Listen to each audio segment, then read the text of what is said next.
अस्सलामुअलैकुम, good morning Lahore. जागो लाहौर में आप सबको खुश आमदीद कहते हैं जनाब। एक हंसती मुस्कुराती खूबसूरत सी सुबह के साथ मैं हूं मुनीबा आसिफ। मैं बिल्कुल ठीक ठाक हूं। दुआ है कि आप लोग इस वक्त जहां कहीं भी हों ठीक ठाक हों और आप भी खुश रह रहे हों और अपने इर्द गिर्द जो लोग हैं, आपसे मुंसलिक लोग हैं, उन्हें भी खुश रख रहे हों। जनाब, सुबह का आगाज़ करते हैं, कुछ ख्वाहिशात की बात कर लेते हैं, क्योंकि इंसान को अल्लाह ताला ने फ़रिश्तों और तमाम तर मखलूक़ात से अफजल बनाया है और उसको अक्ल और शऊर दिया है। वैसे तो तमाम जानदारों को अक्ल अता की गई है, लेकिन इंसान को अक्ल के ज़रिए अशरफुल मखलूक़ात बनाया है और उसको लक़द हलकना अल इंसाना फ़िल अहसन तक़वीम कि हमने इंसान को बेहतरीन साख्त पर पैदा किया और किसी भी दूसरी मखलूक के लिए अल्लाह ताला ने यूँ नहीं फरमाया है और ना ही किसी दूसरी मखलूक को इंसान से ज़्यादा अक्ल और शऊर दिया है। और फरिश्ते तो वैसे ही मासूम होते हैं और उनके पास तो ख्वाहिशात की ताकत ही नहीं है। अब चूँकि नफ्स ही दरअसल इंसानों में ख्वाहिशात पैदा करता है और इसी नफ्स ही के ज़रिए हम भी ख्वाहिशात के ग़ुलाम बन जाते हैं और हमारी यही नफ्सी ख्वाहिशात ही हमें तबाही के दहाने पर भी ले जाती हैं। और हम मुसलमान हैं और कलमा पढ़ने के बाद हमारी तमाम ख्वाहिशात ने एक दायरे में आकर कैद हो जाती हैं। और इस्लाम एक मुकम्मल दीन है और अल्लाह पाक ने अपने महबूब के ज़रिए ये दीन मुकम्मल करवाया। और हजूर अकबर सल्लल्लाहु अलैहि वसल्लम ने फरमाया कि दुनिया मोमिन के लिए कैद खाना है, लेकिन अफसोस से कहना पड़ता है कि आज पूरी दुनिया में हम सबसे ज़्यादा ख्वाहिशात के शिकार जो है ना, वो हम मुसलमान ही हो रहे हैं। हालांकि हमारे लिए तो ये दुनिया कैद खाना की तरह है और बेहतर से बेहतरीन और अच्छी से अच्छी चीज़ के पीछे हम अपनी ज़िंदगी में भाग रहे होते हैं और जो कुछ मौजूद होता है ना, उसका शुक्र अदा करने के बजाय हम मज़ीद की तलब में और मज़ीद की तलाश में उस चीज़ को भी भूल जाते हैं जो उस वक्त हमारे पास होती है, जिसका मज़ा, जिसकी लज़्ज़त हमें ले लेनी चाहिए। फिर भी हम अच्छे बुरे की तमीज़ किए बग़ैर अपनी ख्वाहिशात को पूरा करने में लगे रहते हैं, जुड़ जाते हैं, जद्दोजहद करते रहते हैं। और हमें चाहिए कि उस वक्त जो चीज़ हमारे पास होती है ना, उसका शुक्र अदा किया जाए और अल्लाह की रज़ा में राज़ी रहना सीखना चाहिए हमें। ये एक जो अमल है ना, जो हमारी ज़िंदगी से मैं तो कहूँगी कि शायद ख़त्म होता जा रहा है कि जो चीज़ हमारे पास होती है, जो अल्लाह ताला ने ऑलरेडी हमें अता की होती है, हम उसका शुक्र अदा नहीं करते हैं और उससे ज़्यादा की तलब में आगे बढ़ते जाते हैं और अपनी ज़िंदगी का सुकून जो है वो बर्बाद कर लेते हैं। और शुक्र अदा नहीं करेंगे, जब शुक्र अदा नहीं करेंगे तो बेसुकूनी ज़िंदगी में रहेगी। और ये सीखना चाहिए हमें कि जो चीज़ ऑलरेडी हमें अता की गई है, उस वक्त के हिसाब से शायद वो हमारे लिए बेहतरीन साबित हो। तो इसलिए आपके पास जो भी है इस वक्त आपकी ज़िंदगी में, आपके रिश्तेदार, आपकी कोई भी चीज़, आपके अजीज़ व क़ारिब, आपकी फ़ैमिली, जनाब, उनके हवाले से भी शुक्र अदा हमें करना चाहिए कि अल्लाह पाक ने हमें बड़े अच्छे रिश्ते अता किए हैं, हम किसी जगह पर मौजूद हैं, हम सेहतमंद ज़िंदगी गुजार रहे हैं, तो इसका भी हमें शुक्र अदा करना चाहिए। छोटी छोटी नेमतें होती हैं जो हमें रोज़ाना की बुनियाद पर अता की जा रही होती हैं। तो जब हम ज़्यादा की दौड़ में शामिल हो जाते हैं ना, भागना शुरू कर देते हैं, तो तमाम तर परेशानियाँ और बाकी चीज़ें जो है ना, मुश्किलात हमें घेरे में ले लेती हैं और फिर हम भूल जाते हैं कि जनाब जो अता करदा चीज़ें हैं उनका शुक्र अदा किस तरह करना है। तो ये आज का पैगाम था जो मैंने आपके साथ शेयर किया है। जनाब, उम्मीद करती हूँ कि आप भी इसके ऊपर आज गौर व फिक्र ज़रूर करेंगे कि कौन कौन सी नेमतें आपके पास इस वक्त मौजूद हैं और उसके ऊपर आप लोगों ने शुक्र अदा करना है। पाकिस्तान को ना अल्लाह ताला ने कुदरती हुस्न से माला माल रखा है और पूरे मुल्क में जहाँ भी नज़रें दौड़ाएँ हमें खूबसूरती और दिल फरेब मनाजर दिखाई देते हैं जो कि पूरी दुनिया के लोगों को अपनी तरफ खींच लाते हैं।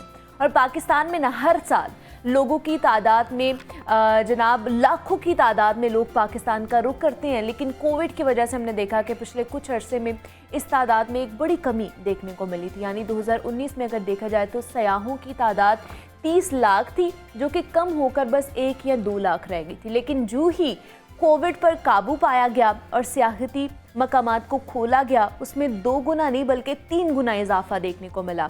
और मोहतात अंदाजे के मुताबिक टूरिस्ट की तादाद कमोबेश 4 से 5 मिलियन तक पहुंची, जिन्होंने पूरे पाकिस्तान में मुख्तलिफ सियाहती मकामात की सैर की है। और हमारे शुमाली इलाका जात में तो जनाब वैसे ही सयाहत के ऐसे एडवेंचरस मकामात हैं कि एक बार अगर इस बार पहली दफ़ा हमने देखा कि 100 से ज़्यादा क्लाइमर्स ने K2 का रुख किया है, और जिससे बैनुल-अक़वामी सतह पर जो माउंटेनियर्स का एतमाद है वो बढ़ा है।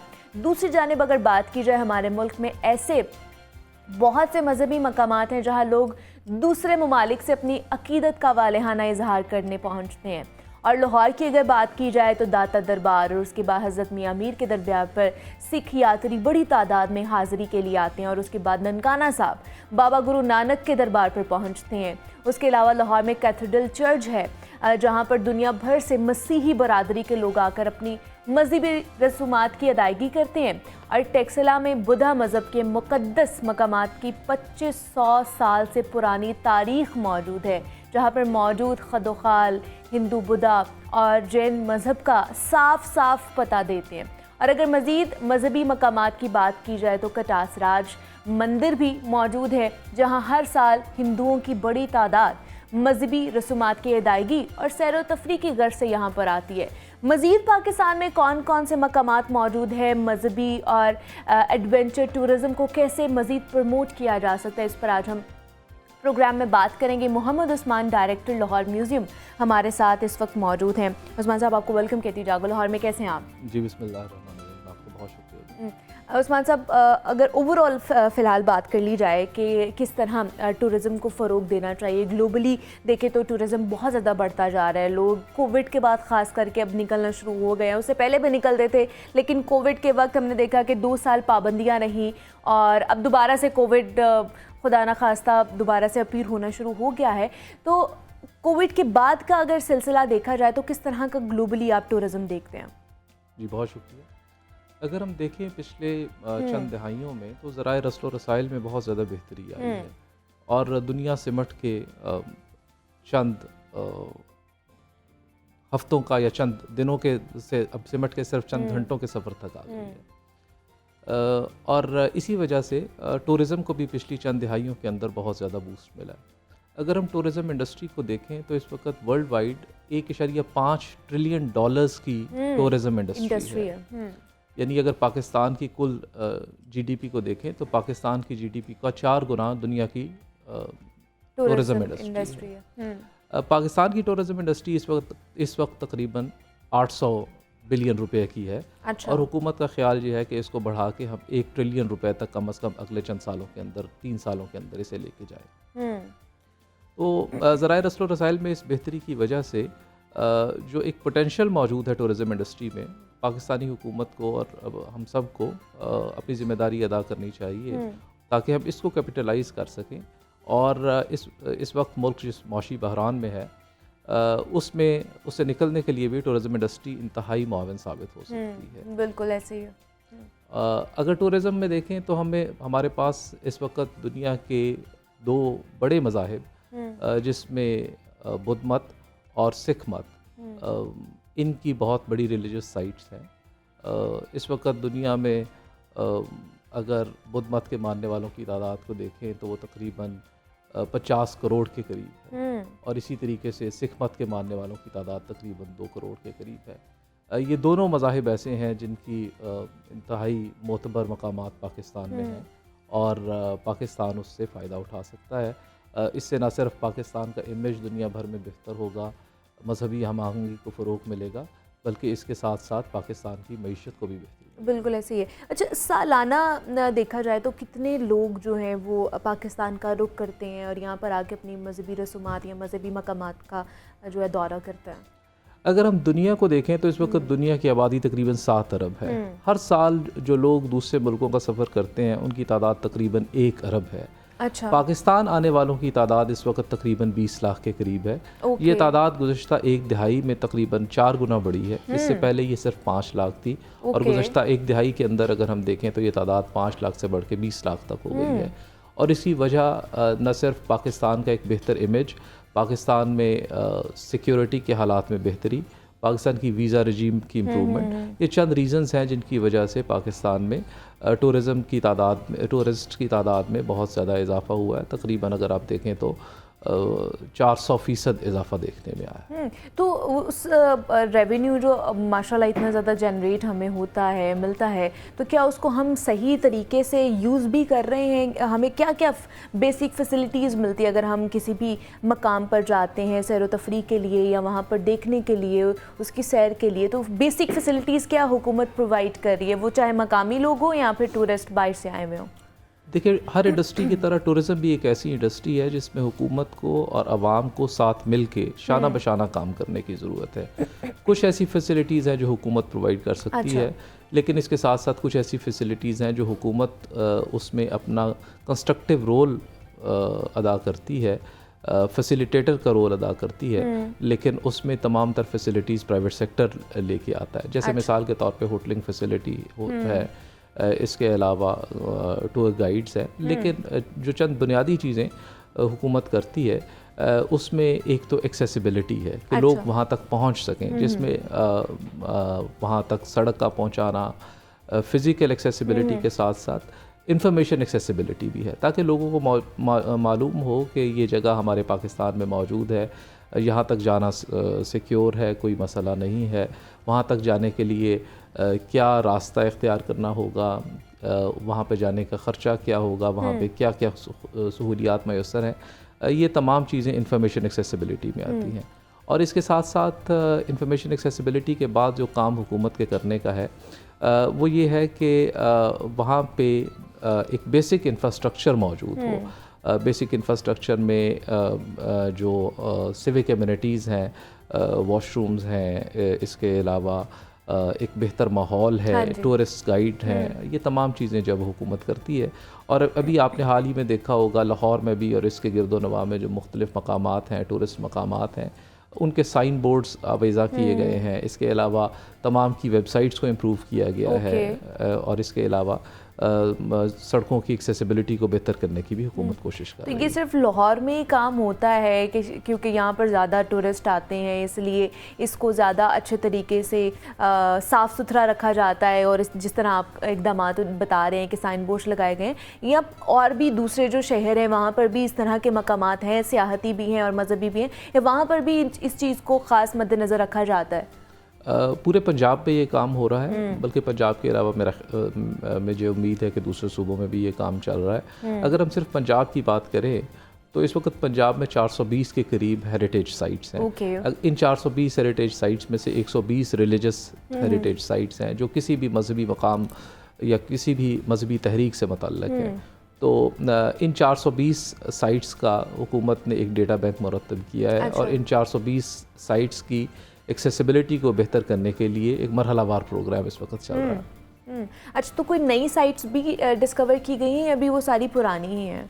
जी, नई साइट्स की डिस्कवरी का काम चलता रहता है। अगर हम इस वक्त बात करें तो हम 2023 में हैं, तो अगर हम देखें तो मोहनजोदड़ो और हड़प्पा की एक्सकवेशन को मुकम्मल 100 साल हो चुके हैं। 1922 में ये एक्सकवेशन हुई थी और इस वक्त 100 साल होने को आए हैं। अब हुकूमत सारी बात है कि एक मज़ीद एक्सकवेशन का सिलसिला जो है वो भी शुरू कर रही है, और उससे चंद नई चीज़ें जो है वो लोगों के सामने आएंगी, और जो नई चीज़ें सामने आती हैं वो इंशाल्लाह आवाम के सामने, तलबा के सामने, रिसर्चर्स के सामने पेश की जाएगी। अच्छा, जैसे आप डायरेक्टर हैं लाहौर म्यूज़ियम के, तो उस हवाले से भी बात करना चाहेंगे कि किस तरह वहाँ पर उसको भी बेहतर बनाने के हवाले से इक़दाम उठाए जा रहे हैं, इनिशिएटिव लिए जा रहे हैं, क्या क्या नई चीज़ें हैं वहाँ पर जो देखने वाली हैं? जी, लाहौर म्यूज़ियम की अगर हम बात करें तो लाहौर म्यूज़ियम में इस वक्त 4 ऐसी गैलरीज़ हैं जो मुख्तलिफ़ मज़ाहिब और उनके मानने वालों के लिए अहमियत की हामिल है। अच्छा। जिसमें हमारी बुद्धिस्ट गैलरी है, सिख मत की गैलरी है, इसके अलावा हिंदू मत की गैलरी है, और सबसे बढ़ के इस्लामिक गैलरी है। ये चारों गैलरीज़ हमारे पास मौजूद हैं। अगर हम इन गैलरीज़ में जो काम हम कर रहे हैं इस वक्त, उसमें हम इसकी प्रेजेंटेशन को बेहतर कर रहे हैं। अच्छा। डॉक्यूमेंटेशन को बेहतर कर रहे हैं, ताकि अगर कोई शख्स यहाँ पे आए, कोई भी विज़िटर यहाँ पे आए, तो उसके लिए वो डॉक्यूमेंटेशन जो है वो उसको मालूम हो कि ये रेलिक जो हम देख रहे हैं, ये नवादरात जो हम देख रहे हैं, इन नवादरात की असल क्या है और इसके पीछे क्या बैकग्राउंड है।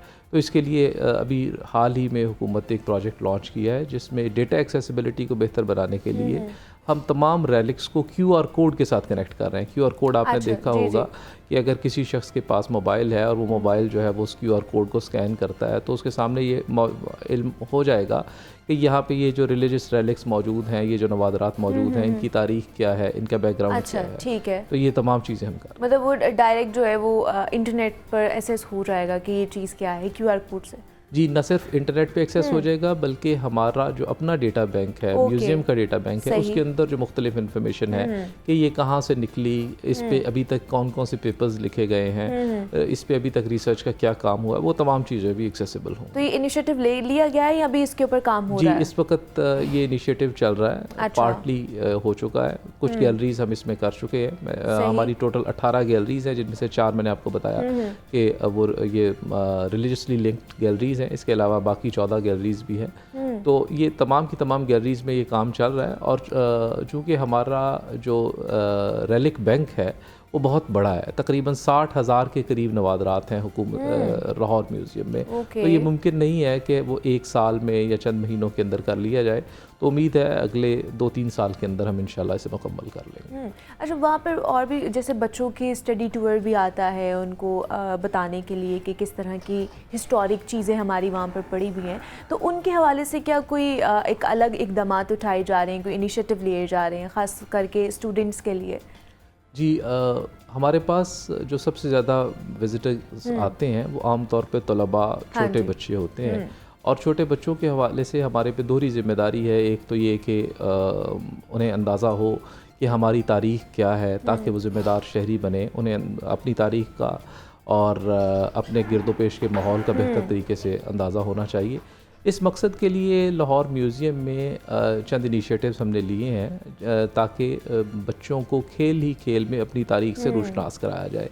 जैसे मिसाल के तौर पे हमने हाल ही में कुछ पज़ल्स जो है वो तरतीब दी हैं। अच्छा। पज़ल्स डेवलप करवाई हैं लाहौर म्यूज़ियम के और लाहौर और पंजाब के मुख्तलिफ बड़े बड़े जो रिलीजियस और हिस्टोरिक हेरिटेज साइट्स हैं उनकी पज़ल्स हमने डेवलप की हैं ताकि बच्चे एक महदूद वक़्त में उस पज़ल को ना सिर्फ तरतीब दे लें बल्कि उससे उन्हें मालूम हो कि ये रेलिक या ये आर्टिफैक्ट या ये रिलीजियस हेरिटेज साइट इसका क्या बैकग्राउंड है। उस पज़ल पे साथ मुकम्मल इन्फॉर्मेशन भी है कि इसका क्या बैकग्राउंड है, उसकी डिस्कवरी के हवाले से, उसके कॉन्स्टिट्यूशन के हवाले से तमाम चीज़ें उसके अंदर दी गई हैं। मतलब उनके हवाले से भी ख़ास करके चीज़ें इनिशिएटिव ली जाती हैं। अच्छा, ज़्यादातर हमारे लाहौर म्यूज़ियम का या जितने भी म्यूज़ियम है उनका रुख मकामी लोग करते हैं या फिर जब बाहर से जो लोग आए होते हैं वो भी उसी जोश जज्बे के साथ वहाँ का रुख करते हैं?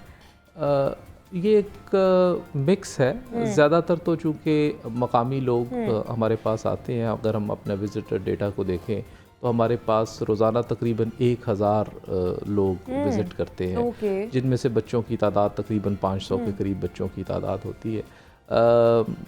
जो फॉरेनर्स हमारे पास विज़िट करते हैं वो तकरीबन इसका 10% है, यानी तकरीबन रोज़ाना 80 से लेके 100 के करीब फ़ॉरेन विज़िटर्स आते हैं। लेकिन फॉरेनर्स में ज़री बात है कि रिसर्च स्कॉलर्स भी होते हैं, आम टूरिस्ट भी होते हैं, एकेडेमिया के लोग भी होते हैं। तो वो ज़्यादा वक्त गुजारना पसंद करते हैं और वो किसी भी नादिर शय के बारे में वो ज़्यादा डिटेल में जानने के ख्वाहिशमंद होते हैं। अच्छा, मैंने सुना है गालिब के खतूत के हवाले से भी वहाँ पर गैलरी यहाँ पर म्यूज़ियम में कुछ इनिशिएटिव लिया गया है, उस हवाले से बताइएगा। अभी हाल ही में आपके इल्म में है कि मिर्ज़ा गालिब का 225वां यौम विलादत था। मिर्ज़ा गालिब 27 दिसंबर 1797 को दिल्ली में आगरे में पैदा हुए थे। तो हमारे पास गालिब के 24 खतूत अवेलेबल थे। अच्छा। जो लाहौर म्यूज़ियम के ज़ख़ीरे में मौजूद थे। हमने उन 24 खतूत को और इसके अलावा चंद दूसरे इदारों से हमें जो मुख्तलिफ़ क़दीम गालिब के दवावीन उर्दू और फ़ारसी मिले उन सब की हमने एक नुमाइश का इनेकाद किया है और उसमें तलबा और असातिज़ा ख़ास तौर पे उर्दू अदब और फ़ारसी अदब के असातिज़ा और आर्कियोलॉजी के शायकीन उन्होंने बड़ा उसे कसीर तादाद में विज़िट किया है। हमारा इब्तदाई तौर पे ख़्याल था कि हम इसे 10 जनवरी तक ये नुमाइश का इनेकाद करें। सही। लेकिन अब इस रिस्पांस को देखने के बाद हमने इसका वक्त जो है वो बढ़ा के 31 जनवरी तक किया है। तो मेरी ख्वाहिश है कि ज़्यादा से ज़्यादा लोग मिर्ज़ा गालिब से रूशनास हों, क्योंकि गालिब के खतूत बुनियादी तौर पे हमारी जदीद उर्दू का बुनियादी पत्थर है। बिल्कुल ऐसे ही, और ये वो खतूत है, मैं बताते चलूँ कि जो मिर्ज़ा गालिब ने ख़ुद लिखे हैं, अपने ख़ातों से लिखे हैं, वो वाले खतूत वहाँ पर रखे गए हैं और आप लोग जाकर देख भी सकते हैं, मुलाहिज़ा फरमा सकते हैं, आई विटनेस हो सकते हैं उस चीज़ के।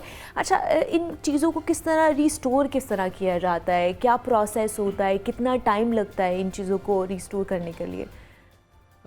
इस पे दो चीज़ें हैं जी, एक है इनकी प्रिजर्वेशन और एक है रेस्टोरेशन। प्रिजर्वेशन तो जो भी मटेरियल हमारे पास मौजूद होता है, क्योंकि हर मटेरियल की अपनी कैटेगरी है। कागज़ के प्रिजर्वेशन का अपना तरीक़ाकार है, पत्थर की से बनी अशिया का प्रिजर्वेशन का अपना तरीक़ाकार है, पेंटिंग्स की प्रिजर्वेशन का अपना तरीक़ाकार है।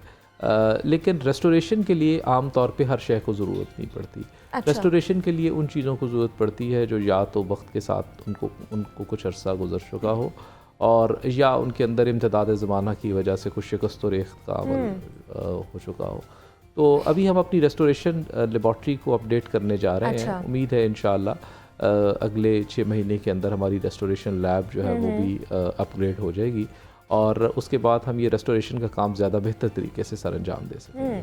अच्छा, तो उस्मान साहब, जाते जाते जो देखने वाले हैं, जो लाहौरी आपको देख रहे हैं, उन्हें क्या पैगाम देना चाहेंगे? मैं उन्हें ये कहूँगा कि जी सर्दियों का मौसम है, और इस मौसम में उन्हें ज़्यादा से ज़्यादा ख़ुद भी और अपने बच्चों को भी लाहौर म्यूज़ियम में लेके आना चाहिए। न सिर्फ लाहौर म्यूज़ियम में, बल्कि लाहौर इसके गिरदोनवा में जो मुख्तलिफ़ हिस्टोरिकल साइट्स हैं, तारीख़ी मकामात हैं, उन्हें अपने बच्चों को वहाँ पे लेके जाना चाहिए, ताकि बच्चे अपने माहौल से, अपनी तारीख़ से ज़्यादा वाकिफ़ हो सकें। बेशक ऐसे अपनी हिस्ट्री हमें पता होनी चाहिए, ख़ास करके हमारी जो नई नौजवान नस्ल है उन्हें पता होना चाहिए हमारी तारीख़ क्या है, क्या क्या हमारे असासाजात हैं। ख़ास करके लाहौर में जितने भी सियाहती मकामात हैं, हिस्ट्री से जुड़े मकामात हैं, उनका हमें ख़ास करके विज़िट करना चाहिए, अपने बच्चों को जाके वहाँ पर इंफॉर्मेशन देनी चाहिए। मोहम्मद उस्मान, डायरेक्टर लाहौर म्यूज़ियम, हमारे साथ मौजूद है। उस्मान साहब, बहुत शुक्रिया आपके वक्त का कि आप यहाँ पर आए, और जनाब ये म्यूज़ियम के हवाले से और ओवरऑल टूरिज़म के हवाले से हमने बात की है कि किस तरह हुकूमत जो है वो इक़दामात उठा रही है, क्या क्या फ़ैसिलिटीज़ दी जा रही हैं मकामी लोगों को, और जो बाहर से टूरिस्ट आते हैं उनके हवाले से, और कितना रेवेन्यू जनरेट किया जाता है। यहाँ पर एक छोटी सी ब्रेक लेंगे, मिलते हैं इस ब्रेक के बाद।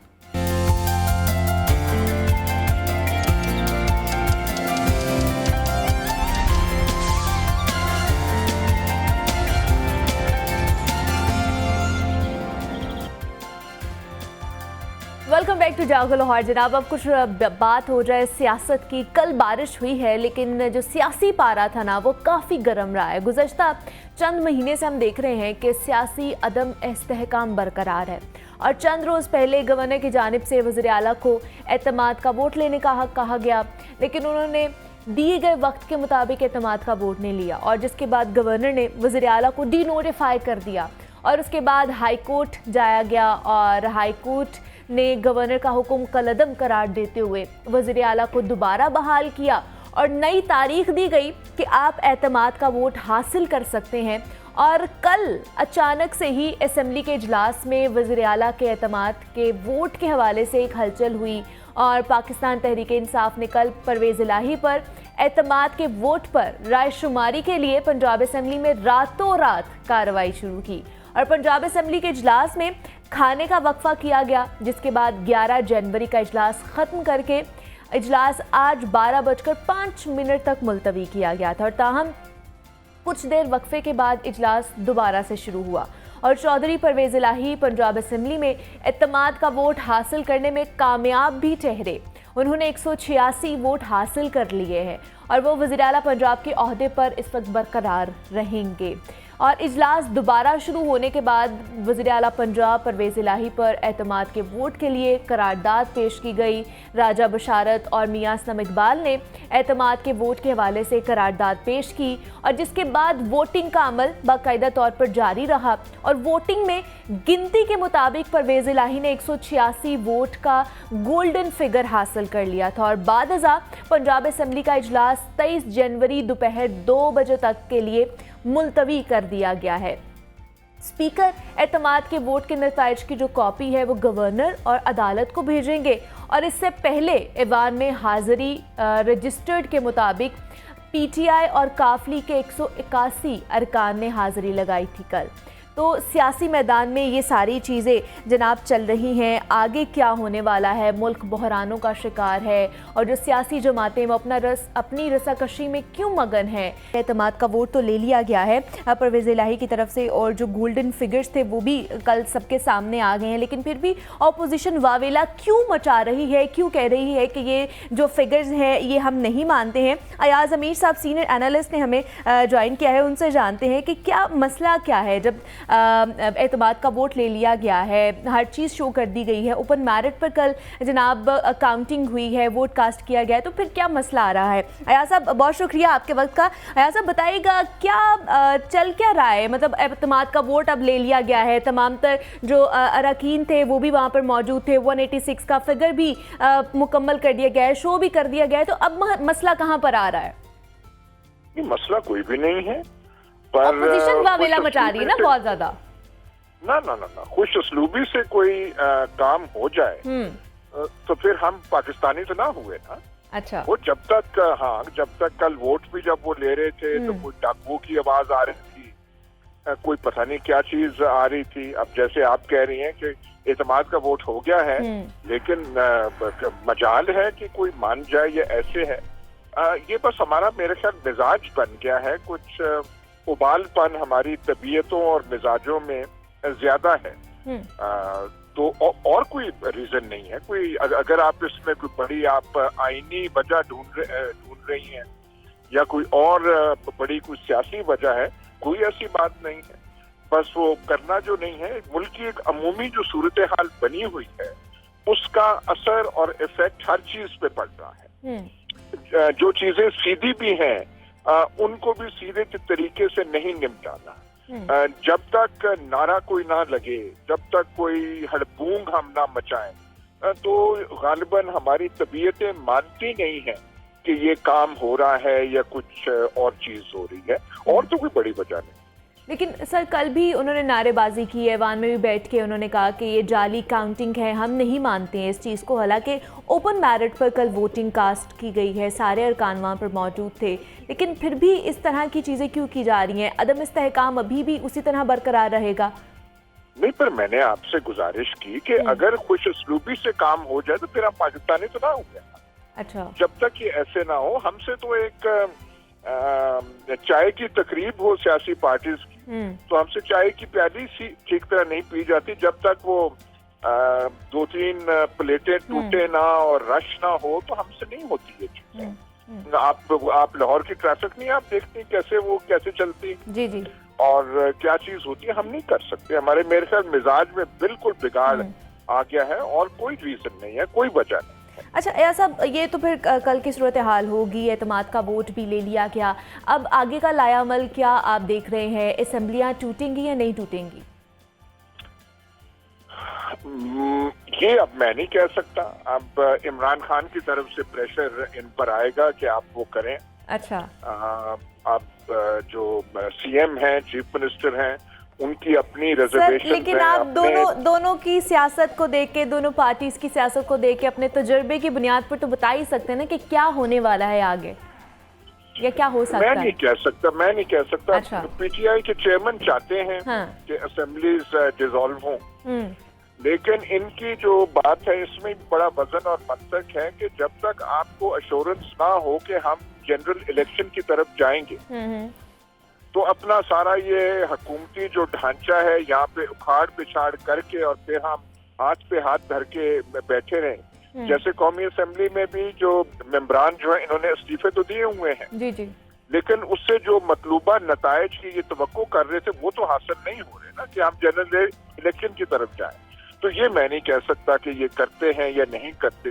ये इतना सबको पता है कि इमरान खान चाहते हैं, परवेज इलाही जो है वो इतना नहीं चाहते। ठीक है, मतलब ये एक मुअम्मा ही है कि असम्बलियाँ तहलील होंगी या नहीं होंगी। अयाज अमीर साहब सीनियर तज्ज़ियाकार हमारे साथ मौजूद है। अयाज साहब बहुत शुक्रिया आपके वक्त का। और जनाब ये सियासत की सूरत हाल थी जिसके हवाले से हमने आपसे बात की है, मज़ीद भी बात करेंगे, लेकिन यहाँ पे एक छोटी सी ब्रेक लेंगे, मिलते हैं इस ब्रेक के बाद।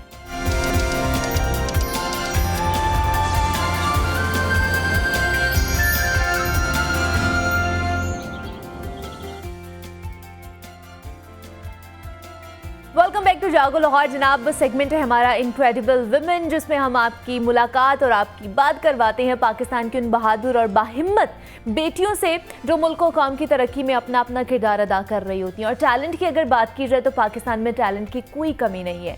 मर्दों के शाना बशाना ख़वातीन भी अब ख़ुद को हर फील्ड में रिप्रेजेंट कर रही हैं।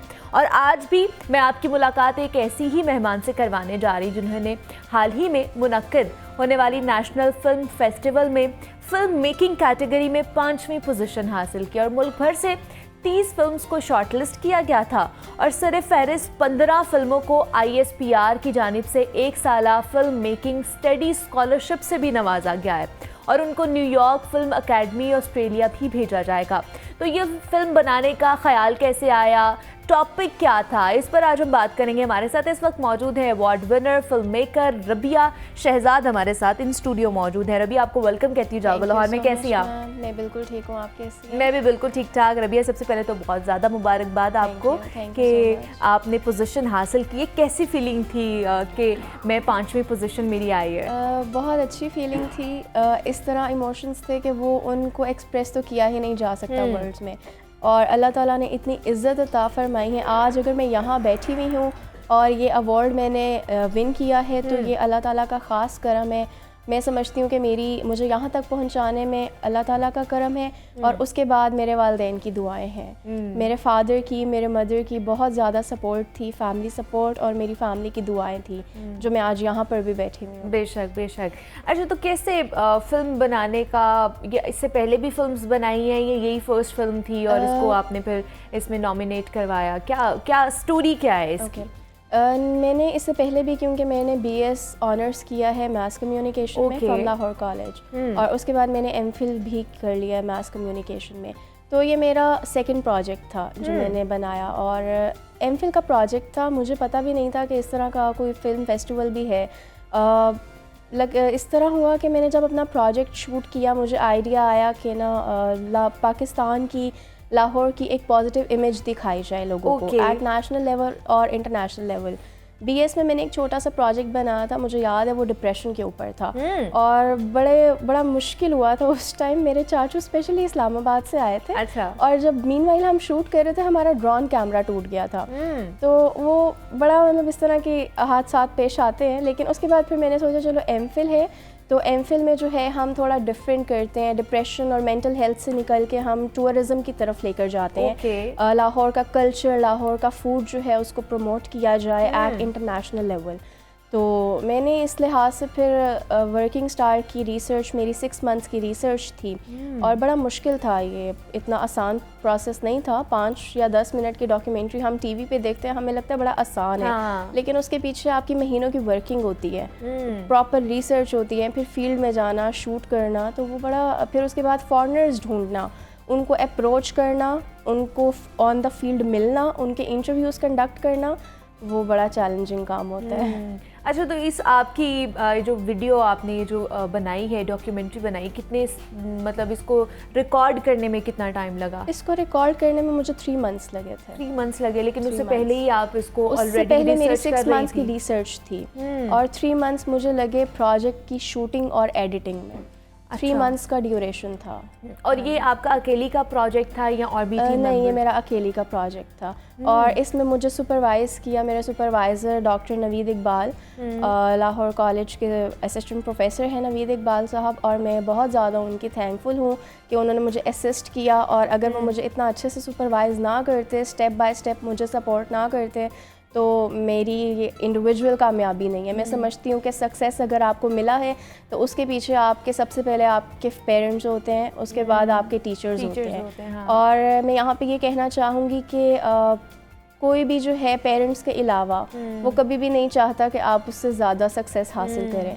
तो डेफिनेटली क्रेडिट तो पेरेंट्स को जाता है, मेरी मदर और मेरे फादर, तो मैं इस चीज़ का क्रेडिट अपने पेरेंट्स को दूंगी। बिल्कुल ऐसे ही है। अच्छा रबिया, आप मुझे बताइए कि ऑन फील्ड भी आप गई होंगी रिसर्च के लिए जा के, तो इस खास करके आपकी डॉक्यूमेंट्री में हमें क्या क्या चीज़ें देखने को मिलेंगी? कौन कौन सी ऐसी साइट्स हैं या मकामात हैं लाहौर शहर के जो आपने हमें दिखाए हैं? जो मेरी डॉक्यूमेंट्री का टाइटल है ना, वो है कलनरी हेरिटेज ऑफ लाहौर।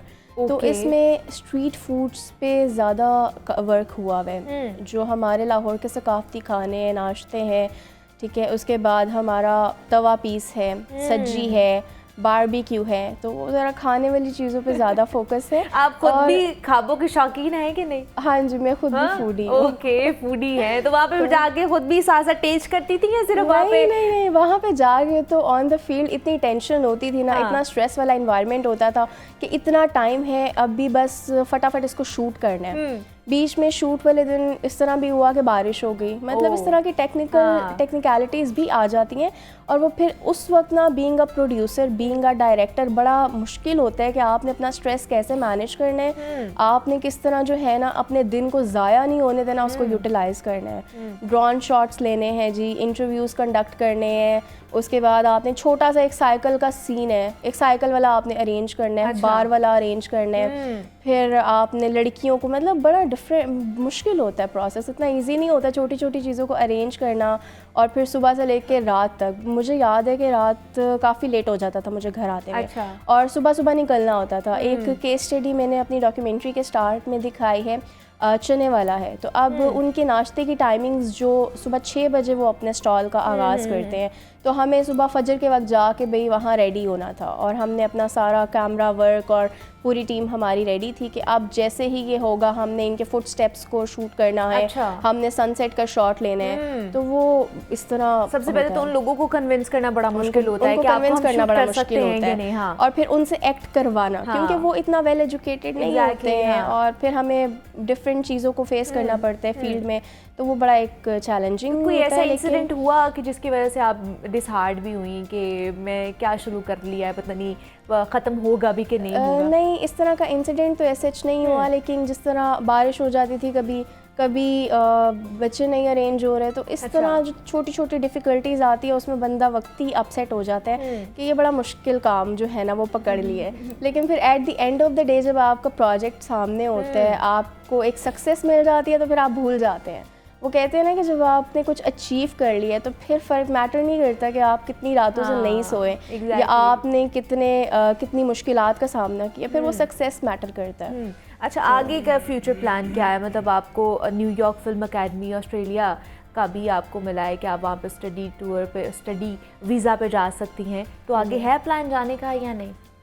आगे के फ्यूचर प्लान्स तो जो मैं समझती हूँ कि जो मेरे नसीब में होगा, अभी ऐसे कोई इतना नहीं सोचा, लेकिन मिनिस्ट्री ऑफ इंफॉर्मेशन का सबसे ज़्यादा तो मैं थैंक यू करना चाहूँगी कि अब पाकिस्तान में जो है इस तरह के प्लेटफॉर्म्स यंगस्टर्स को प्रोवाइड किए जा रहे हैं, उनके टैलेंट को निखारा जा रहा है, उनको मौका दिया जा रहा है कि वो अब मतलब अपनी एबिलिटीज़, अपने स्किल्स को यूज़ करें और पाकिस्तान के लिए कुछ कर सकें।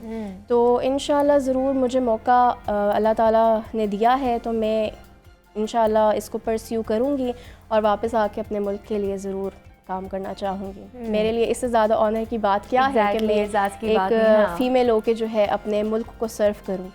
तो इंशाल्लाह ज़रूर, इंशाल्लाह आपको एक प्लेटफॉर्म मिला है, एक अच्छी अपॉर्चुनिटी मिली है, तो अवेल करना बनता है। बाकी ये है कि घर की सपोर्ट के साथ ही बाकी चीज़ें चली होती है, खुद से आप अकेले से फैसला नहीं कर सकते हैं। तो मज़ीद कोई है माइंड में कि मैंने और भी किसी चीज़ पे या किसी ऐसी डॉक्यूमेंट्री पे काम करना है इनकमिंग डेज, या अभी नहीं है? अभी सिर्फ रिलैक्स करना है? क्योंकि अभी मैं CSS की तैयारी कर रही हूँ और मेरे 1 फ़रवरी से पहले मेरा पहला पेपर है CSS का, तो अभी मेरा ज़रा उधर ही है ध्यान और टारगेट। मेरा अब 2nd टारगेट जो है ना वो CSS है। और मेरे अब्बू की भी बड़ी ख्वाहिश है, तो काफ़ी टाइम से मैं इसको परस्यू कर रही थी, लेकिन अब इंशाल्लाह इसको करने के बाद फिर फर्दर प्लान्स में इंशाल्लाह इंशाल्लाह। तो जब आप ये अवार्ड विनर बन गई थी, घर पर आई, तो जब उनको बताया पेरेंट्स को, तो उनकी क्या तासुरात थे, क्या उनकी फीलिंग्स क्या थी? फीलिंग्स बहुत अच्छी थी, बल्कि मेरी पूरी फैमिली बैठ के टीवी पे मुझे देख रही थी। अच्छा। और क्योंकि मेरे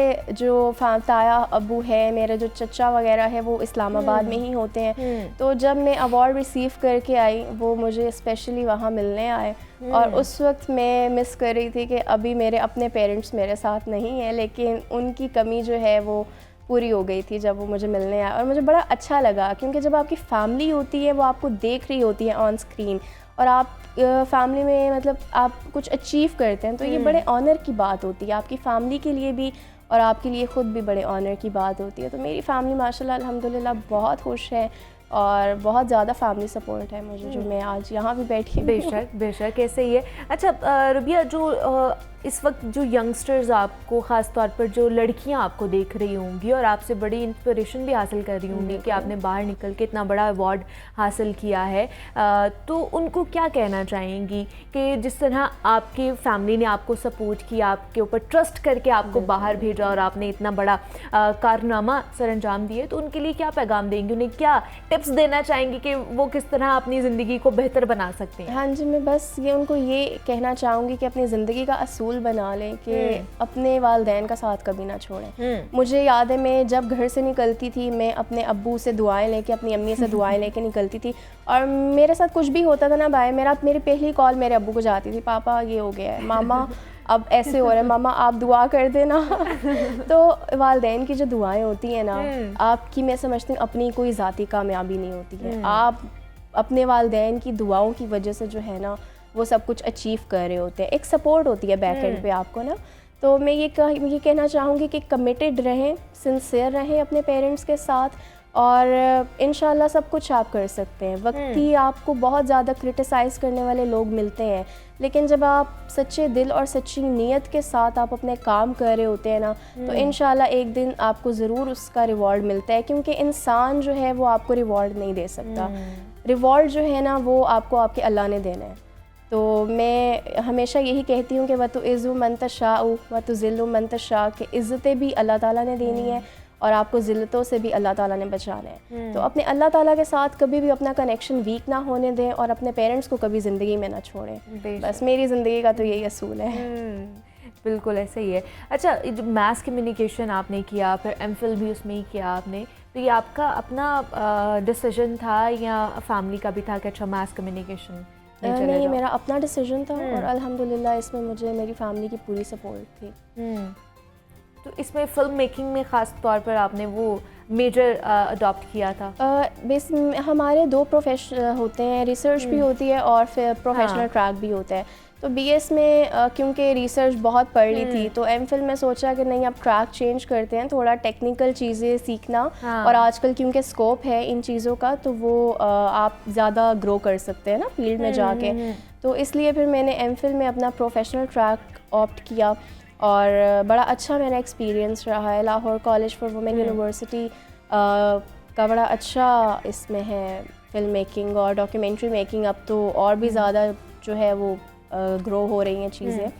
तो इस हवाले से चलें जी, रबिया शहजाद हमारे साथ मौजूद थी। जनाब बहुत शुक्रिया रबिया, आप यहाँ पर आई और best of luck for your future. जनाब ये भी पाकिस्तान का असासा हैं और बाहिम्मत और जो वो बहादुर बेटियाँ हैं जो पाकिस्तान की तरक्की में अपना किरदार अदा कर रही हैं। तो इनसे आपकी मुलाकात हमने कराई है आज, और मुझे अब आपने इजाज़त देना है। और जनाब दूसरा अहमद फराज साहब की जनाब आज बरसी है, और उसी की मुनासबत से उनके यौम पैदाइश है आज जनाब, उसी की मुनासबत से उनका एक कलाम है, आप वो सुनते जाइए। मुझे इजाज़त दीजिए, अल्लाह हाफ़िज़।